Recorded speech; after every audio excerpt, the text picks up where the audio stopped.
कि due to general body का resolution था कि जो भी एडहॉक टीचर, टेम्पररी टीचर किसी भी कॉलेज में पढ़ा रहे हैं, उनको सबको एब्जॉर्ब किया जाए, किसी को बेघर ना किया जाए, किसी को पद से हटाया ना जाए, चाहे उनका ड्यूरेशन कुछ भी हो।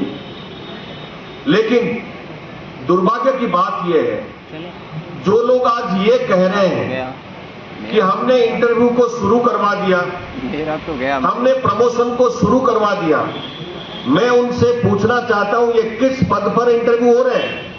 ये 4,500 वही वैकेंसी थे जिसको हम लोग लेकर के आए थे। हम लोग सबने कलेक्टिव स्ट्रगल के माध्यम से ओबीसी एक्सपेंशन के माध्यम से लेकर के आए थे।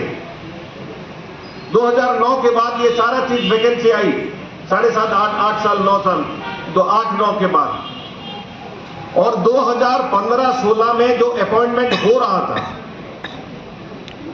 दिल्ली यूनिवर्सिटी के विभिन्न कॉलेजेस में, डिपार्टमेंट्स में, उसको रोका किसने था?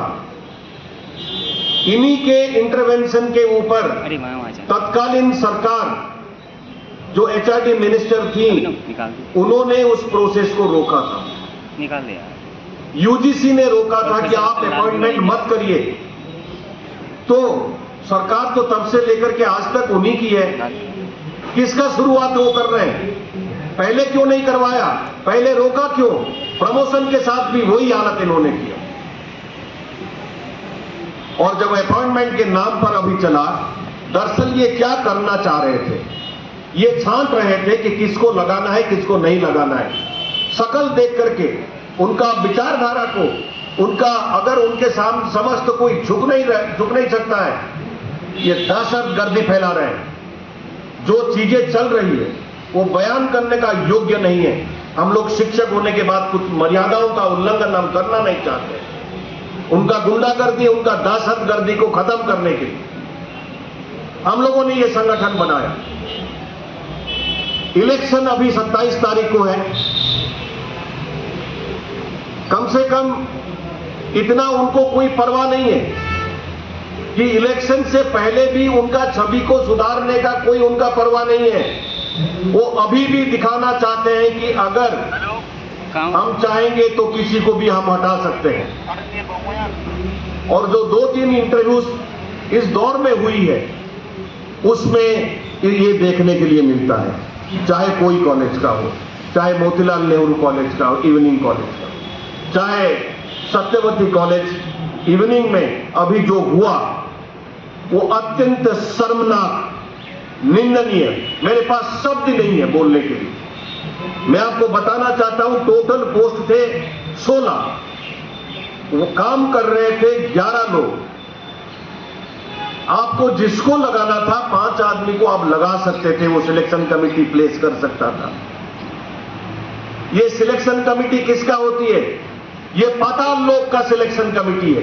कहां से ढूंढ करके लाते हैं? जिन्होंने दिल्ली यूनिवर्सिटी का दरवाजा के अंदर कभी घुसा नहीं होगा, वो सिलेक्शन कमेटी का मेंबर होते हैं। लिस्ट जाती है डूटा ऑफिस से कि इसको हटाओ, उसको हटाओ। ये डूटा का काम रह गया। ये अत्यंत शर्मनाक बात है। 20 साल जो अनरिजर्व कैटेगरी में 22 साल काम करने के बाद, 22 साल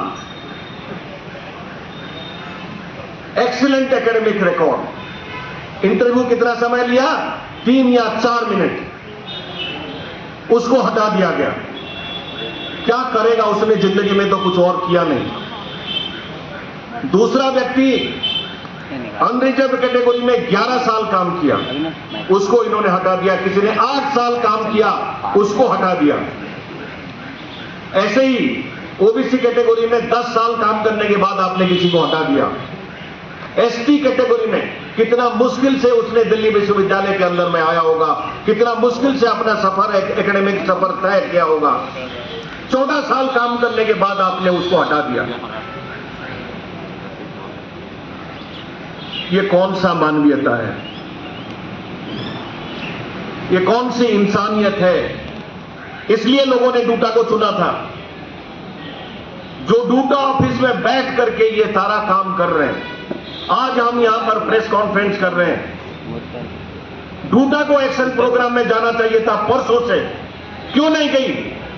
जब शाम को रात को पता चल जाता है, ये सर्वविदित है कि किसका हुआ किसका नहीं हुआ, तो डूडा क्यों घर में बैठ गई?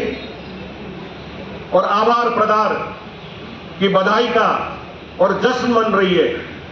डूडा ऑफिस में मिठाई बंट रही है, गुलदस्ता बंट रहे हैं। इस दिन के लिए टीचर्स ने वोट दिया था। जो इलेक्शन से पहले इस बात का परवाह नहीं कर रहे हैं, मेरा प्रश्न है, इलेक्शन के बाद वो क्या करेंगे अगर जीत जाएंगे? 80% नहीं, इस बार तो 100% होगा। अपना चुन चुन करके 2-4 को रखेंगे और बाकी सबको वो निकालेंगे। हमारा कंसर्न वो है। हम लोगों ने बीसी साहब को पत्र लिखा, आज प्रेस कॉन्फ्रेंस कर रहे हैं। हम जब समाज को बताना चाहते हैं कि दिल्ली जैसे शहर में, भारत की राजधानी में, इसमें टॉपर्स हैं, गोल्ड मेडलिस्ट हैं दिल्ली विश्वविद्यालय के, वो क्या करेंगे अपना डिग्री के साथ? आगे कोई बच्चा पढ़ेगा क्यों? आगे कोई बच्चा एकेडमिक्स में क्यों आना चाहेगा?